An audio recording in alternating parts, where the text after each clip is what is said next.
हरे कृष्णा दंडवत प्रणाम। भगवद गीता के अध्याय 5 के श्लोक संख्या 23 के बारे में हम ज्ञान तिमिरान दश ज्ञानान जन सला गया चक्षुरुर्मितम येन तस्मै श्री गुरुवे नमः। नमो विष्णुपादाय कृष्ण पृष्ठाय भूतले श्रीमते भक्ति वेदांत स्वामी नाम। नमस्ते सरस्वती देवे गौरवाणी प्रचारिणे निर्विशेषा शून्यवादी पाश्चात्य देशतारिणे। जय श्री कृष्ण चैतन्य प्रभु नित्यानंद श्री अद्वैत गदाधर श्रीवासादि गौर भक्तवृंद। हरे कृष्ण कृष्ण कृष्ण हरे हरे, हरे राम राम राम हरे हरे। श्लोक संख्या 23। शक्नोति ह्यव यः सोढुं प्राक्शरीर विमोक्षणात् कामक्रोधोद्भवं वेगं स युक्त स सुखी नरा। यानी यदि शरीर को त्यागने के पूर्व कोई मनुष्य इंद्रियों के वेगों को सहन करने तथा इच्छा एवं क्रोध के वेग को रोकने में समर्थ होता है तो वह इस संसार में सुखी रह सकता है। प्राणी मात्र को एक अलौकिक विवेक प्राप्त है। यह विवेक जो है ना, पशु पक्षी आदि योनियों में सोया हुआ रहता है। उनमें केवल अपनी अपनी योनि के अनुसार शरीर निर्वाह मात्र का विवेक रहता है। देव आदि योनियों में यह विवेक ढका रहता है, क्योंकि ये देव योनियां है भोगों के लिए मिलती हैं। अतः उनमें भोगों की बहुलता और भोगों का उद्देश्य रहता है। मनुष्य योनि में भी भोगी और संग्रही मनुष्य का विवेक ढका रहता है।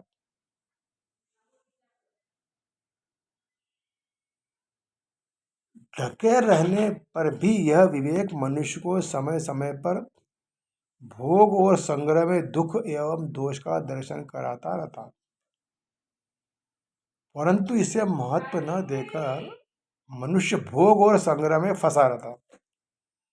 अतः मनुष्य को चाहिए कि इस विवेक को महत्व देकर इसे परमानेंट बना ले। इसकी उसे पूर्ण आजादी है। विवेक को स्थायी बनाकर वह राग देश काम क्रोध आदि विकारों को सर्वथा समाप्त कर सकता है। इसलिए भगवान इस शब्द से मनुष्य को सावधान करते हैं कि अभी उसे ऐसा दुर्लभ अवसर प्राप्त है जिसमें वह काम क्रोध पर विजय प्राप्त करके सदा के लिए सुखी हो सकता है। मनुष्य शरीर जो है लिबरेशन के लिए मिला, मुक्ति के लिए।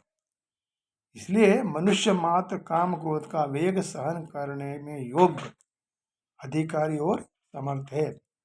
इसमें किसी वर्ण आश्रम आदि की अपेक्षा और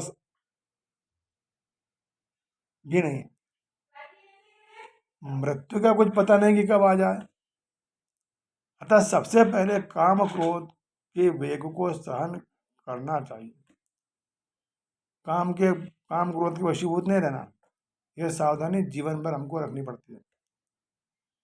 यह कार्य मनुष्य स्वयं ही कर सकता है, कोई दूसरा नहीं करेगा। इस कार्य को करने का अवसर मनुष्य शरीर में ही है, दूसरे शरीर में ही है। इसलिए शरीर छूटने से पहले ही हमें ये कार्य कर लेना चाहिए। यही भाव इन पदों में कहा गया।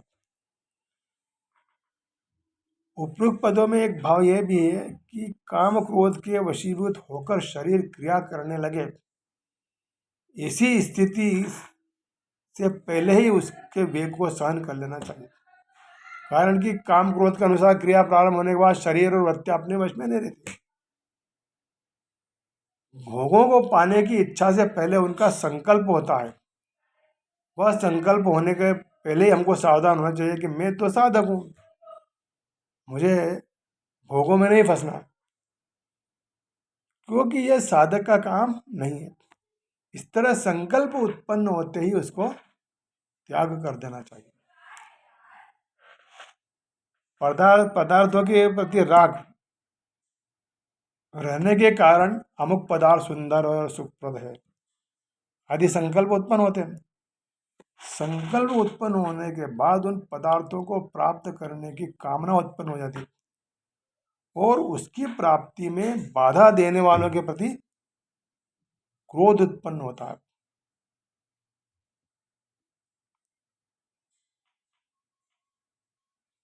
काम क्रोध के वेग को सहन करने का तात्पर्य काम क्रोध को उत्पन्न ही नहीं होने देना। काम क्रोध का संकल्प उत्पन्न होने के बाद वेग आता है और वेग आने के बाद क्रोध को रोकना कठिन हो जाता है। इसलिए काम क्रोध के संकल्प को उत्पन्न न होने देने में ही उपरोक्त पदों का भाव प्रतीत होता है। कारण यह है कि इससे अंतःकरण में अशांति, संघर्ष आदि होने लगते हैं, जिनके रहते मनुष्य सुखी नहीं कहा जा सकता। परंतु इसी श्लोक में ससुखी पदों से काम क्रोध के वेग को सहन करने वाले मनुष्य को सुखी बतलाया गया। दूसरी बात यह है कि काम क्रोध के वेग को मनुष्य अपने से शक्तिशाली पुरुष के सामने भय से भी रोक सकता है अथवा व्यापार में आमदनी होती देखकर लोभ से भी रोक सकता है। परंतु इस प्रकार भय और लोभ के कारण काम क्रोध का वेग सहन करने से वह सुखी नहीं होता, क्योंकि जैसे ही क्रोध में फंसा था ऐसे ही भय और लोभ में फंस गया। तीसरी बात यह है कि इसमें युक्त पद आता है, उससे काम क्रोध का वेग सहन करने वाले व्यक्ति को योगी कहा गया। परंतु संकल्पों का त्याग किए बिना मनुष्य कोई सा भी योगी नहीं होता। इसलिए साधक के लिए इनके संकल्प को उत्पन्न न होने देना ही उचित है।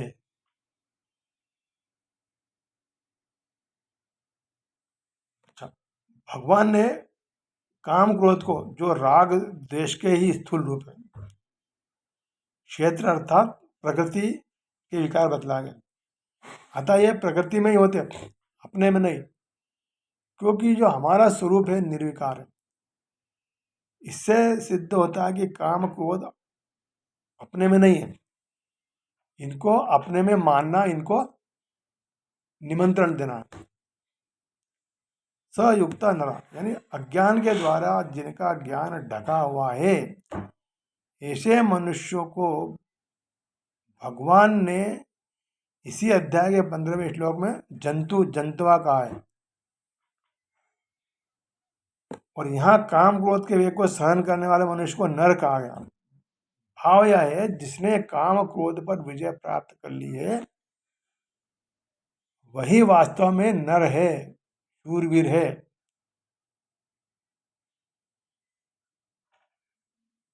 अब समता में स्थित मनुष्य को योगी कहते हैं, जो अपने विवेक को महत्व देकर काम क्रोध के वेग को उत्पन्न ही नहीं होने देता। वही व्यक्ति जो है समता में स्थित रह सकता। ससुखी मनुष्य नहीं, पशु पक्षी भी सुख शांति से नहीं रह सकते काम क्रोध उत्पन्न होने पर। कारण कि काम क्रोध का संकल्प उत्पन्न होते ही मनुष्य के अंतःकरण में चंचलता आदि दोष उत्पन्न हो जाते हैं। इन दोषों के रहते हुए सुखी कैसे होता है? इस प्रकार हम देखते हैं कि उत्पत्ति विनाशशील वस्तुओं का आश्रय लेकर उनसे संबंध जोड़कर सुख चाहने वाला मनुष्य कभी भी सुखी नहीं हो सकता। हरे कृष्ण।